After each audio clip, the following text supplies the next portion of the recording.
Elekeza waumini wetu wakae na familia zao. Tarehe 29 ni siku ya kwenda kupiga kura. Kila mtu akae na familia, kikao cha familia kikae. Tumeelekeza hivyo. Tumeelekeza hivyo, wala sio siri. Tunalinda nchi ya mababu zetu. Walihangaika. Msoleni Mtume.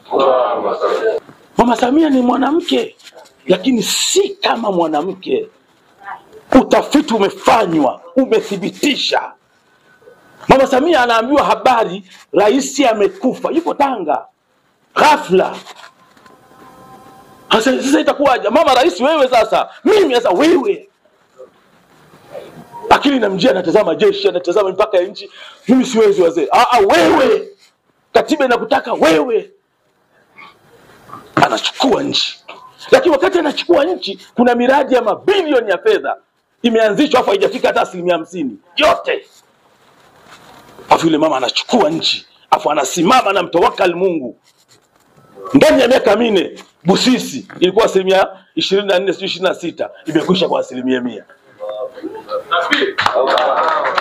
Bwawa si la Nyerere kule kutengeneza umeme, si ilikuwa 100 ngapi? Ndani ya miaka 4 kalifuta. Zimeachwa meli hapa kwetu Mwanza, sisi watu wa Mwanza ni mashahidi. Zimeachwa meli hapa, ndio ziko kwenye chelewa ile. Hivi tayari mkuu wa mkoa kishaenda kutembea ndani ya maji, imesharudi. Meli nzito, ina gorofa. Unapanda kwa lifti. Gorofa 4, anaambia. Mama Samia anachukua nchi, tulitarajia wafanyakazi wa serikali watakosa mishahara. Si mwanamke hawezi. Lakini toka amechukua nchi hatujasikia hata mgomo. Huyu ni mwanamke, lakini si kama mwanamke. Mtu yoyote atakayemheshimu mwanamke, mwisho wake ataheshimika.